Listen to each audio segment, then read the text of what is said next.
So, NEBLE 12 को exam routine publish गरिसक्यो. Here's the catch. If you want to score 4 GPA in management theory subjects, then I will be teaching you the answer pattern. मैले पनि हजुर जस्तै plus 2 मा management पढेको. अब theory सब्जेक्टमा लामो लेखेर राम्रो मार्क्स पाउँछ भन्ने पनि फिक्स छैन.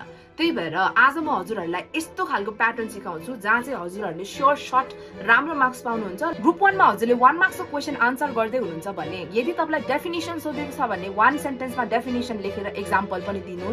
यदि तपाईलाई पोइन्ट्सहरु सोधेको छ भने कम्पल्सरी 4 वटा पोइन्ट्स चाहिँ लेख्नै पर्छ. अब ग्रुप बी मा हजुरलाई 5 मार्क्स को क्वेशन सोध्छ. क्वेशन आन्सर गर्दाखेरि फर्स्टमा के सोधेको छ, डेफिनिसन सोधेको छ भने 1 सेन्टेन्स डेफिनिसन, त्यसपछि तपाईलाई एडभान्टेज डिसएडभान्टेज एक्सप्लेन गर भनेको छ भने 5 मार्क्स को लागि 5 वटा पोइन्ट चाहिँ लेख्नु पर्ने हुन्छ क्या. 5 वटा तपाईले पोइन्ट्स को चाहिँ फर्स्टमा डायग्राम बनाउनुस्. डायग्राम बनाइसकेपछि एभ्री पोइन्टलाई 2 to 3 सेन्टेन्समा एक्सप्लेन गर्नुस् अनि लास्टमा एउटा कन्क्लुडिङ सेन्टेन्स पनि लेख्नु पर्ने हुन्छ. अब तपाईले ग्रुप सी मा आन्सर गर्दाखेरि लङ क्वेशन आन्सर हुन्छ, पक्कै पनि 8 मार्क्स को हुन्छ. सो फर्स्टमा डेफिनिसन नै सोधेको छ भने डेफिनिसन लेखेर एक्जाम्पल दिइहाल्नुस्. अनि त्यसपछि पोइन्ट्स अब कतिवटा सोधेको छ 8 मार्क्स भनेपछि मिनिमम 6 पोइन्ट अनि म्याक्सिमम 8 पोइन्ट चाहिँ तपाईले यसरी डायग्राममा देखाउनु पर्ने हुन्छ. अनि त्यसपछि पोइन्ट लेखेर त्यसलाई एक्सप्लेन गर्नुपर्ने हुन्छ. तपाईले 3 to 4 सेन्टेन्सेसमा एक्सप्लेन गर्नुस् है.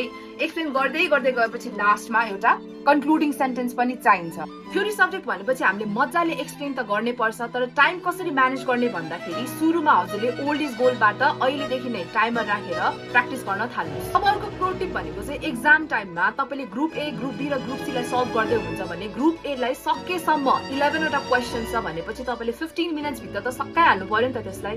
त्यही भएर टाइम इज भेरी इम्पोर्टेन्ट. एक्जामको बेला घडी लगेर जानु होला कि त घडी हेरेर सबै एन्सर्सहरु सल्भ गर्नु होला है. अब मैले म्यानेजमेन्टको थ्योरी सब्जेक्ट भनेको इकोनोमिक्स, बिजनेस स्टडिज अनि मार्केटिङलाई फोकस गरेको छु. यो सबै सब्जेक्टमा तपाईले इकोनोमिक्सलाई मात्रै लिएर हेर्ने हो भने त्यसमा तपाईको फिगर चाहिन्छ, तपाईको टेबल चाहिन्छ, डायग्राम पनि चाहिन्छ.